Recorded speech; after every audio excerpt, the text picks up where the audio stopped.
théâtre. Avec nous, François-Xavier Drouet, réalisateur du documentaire Le Temps des forêts. Bonjour. Bonjour Jean-Jacques. Vous vivez, travaillez sur le plateau des Mille Vaches. C'est en Corrèze, Corrèze, c'est ça, le plateau des Mille Vaches, François. Alors oui, c'est entre la Creuse, la Corrèze et la Haute-Vienne, ouais. Voilà, Creuse, Corrèze, Haute-Vienne, je connais, c'est magnifique et préservé, encore préservé. Bien, les forêts françaises. Mathieu Rouault, petit état des lieux de nos forêts. Alors elles sont de moins en moins nombreuses et de moins en moins boisées, mais elles recouvrent encore 28% du territoire français. Un quart des forêts françaises sont publiques, domaniales, communales. Le reste, c'est du privé. 3,2 millions de propriétaires se partagent 12 millions d'hectares. Des forêts capables d'absorber beaucoup, 45 millions de tonnes de CO2 par an, 8% de nos émissions totales. Mais le visage de nos forêts change à cause de l'activité humaine. Les forêts françaises sont aujourd'hui composées aux 2/3 d'arbres feuillus et pour 1/3 de résineux. La tendance actuelle, c'est moins de feuillus, plus de résineux. Par exemple, dans le Massif central, 9 arbres sur 10 qui sont plantés sont des résineux. Pourquoi ? Parce que les feuillus sont plus compliqués à traiter et donc on les abandonne. François-Xavier Drouet, vous avez réalisé un documentaire qui fait un tabac dans les salles. Vous refusez des spectateurs lors des projections débats. Les salles sont pleines. Le Temps des forêts, qui est sorti la semaine dernière en salle. Vous avez entendu ce que vient de nous dire Mathieu Rouault. C'est vrai que le visage de nos forêts est en train de changer. Oui, alors c'est vrai qu'en tête, on a souvent le problème de la déforestation dans les forêts tropicales. Le problème en France, c'est plutôt ce qu'un des forestiers dans le film appelle la malforestation. C'est-à-dire qu'on a tendance à calquer de plus en plus la gestion forestière sur le modèle de l'agriculture intensive. Alors avec par exemple de plus en plus de monoculture. Il faut savoir que 50% des forêts, il n'y a qu'une essence. Donc alors, est-ce qu'on peut appeler ça des forêts ? La question se pose. On va aussi raccourcir de plus en plus les cycles de coupe, c'est-à-dire que par exemple le Douglas, qui est un arbre, donc cet arbre qui est de plus en plus planté dans le Massif central, au lieu de le récolter à 80 ans, qui est son optimum écologique et technologique, on va le couper à 40 ans.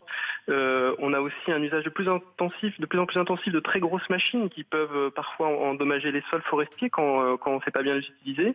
Et puis on va aussi systématiser quelque chose qui est très dommageable, qui est la coupe à blanc, c'est-à-dire on va couper tous les arbres d'une parcelle d'un coup au lieu de les prélever progressivement.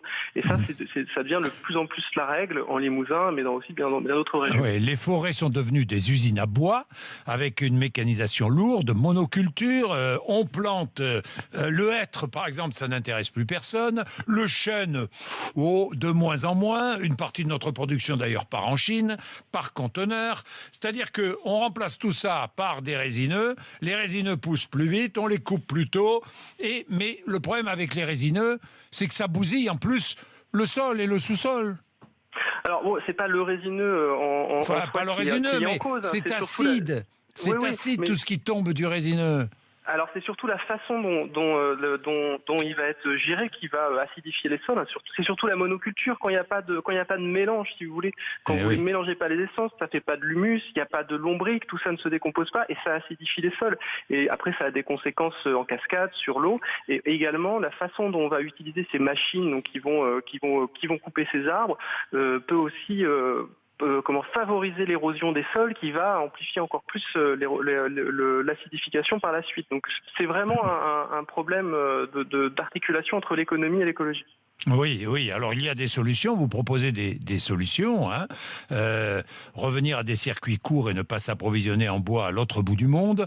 Arrêter les projets de centrales biomasse, très grosses consommatrices de bois. Soutenir et développer une vraie filière bois en France pour les meubles, les matériaux de construction. Et vous dites acheter des parts d'un groupement forestier citoyen, c'est-à-dire... Alors ça, c'est une initiative, par exemple, qu'il y a dans le Morvan. Il y en a une également en Limousin qui s'appelle Avenir Forêt. Ce sont des citoyens qui ne sont pas propriétaires forestiers et qui se mettent ensemble pour acheter des forêts avec un gestionnaire forestier et qui va orienter la gestion de la forêt vers une gestion économique. On récolte du bois, mais en s'appuyant sur les dynamiques naturelles plutôt qu'en essayant d'artificialiser à tout prix la forêt. Et ces gens qui pratiquent ce type de sylviculture douce, il y a par exemple ProSylvain, qui est une association très connue de gestionnaires, il démontre très très bien qu'à long terme, on est gagnant économiquement en s'appuyant sur l'écologie plutôt qu'en artificialisant. Mais évidemment, vous avez raison. Battez-vous, on va être à vos côtés. Je vous promets, parce que je suis hyper sensible à ça. Et pas que moi. Notre population, les Français sont sensibles à tout cela. Merci François-Xavier Drouet. Allez voir le documentaire de François-Xavier Drouet, Le Temps des forêts, qui est sorti en salle, je le rappelle, la semaine dernière. Merci beaucoup. Vous voulez témoigner sur nos forêts? Allez-y, n'hésitez pas.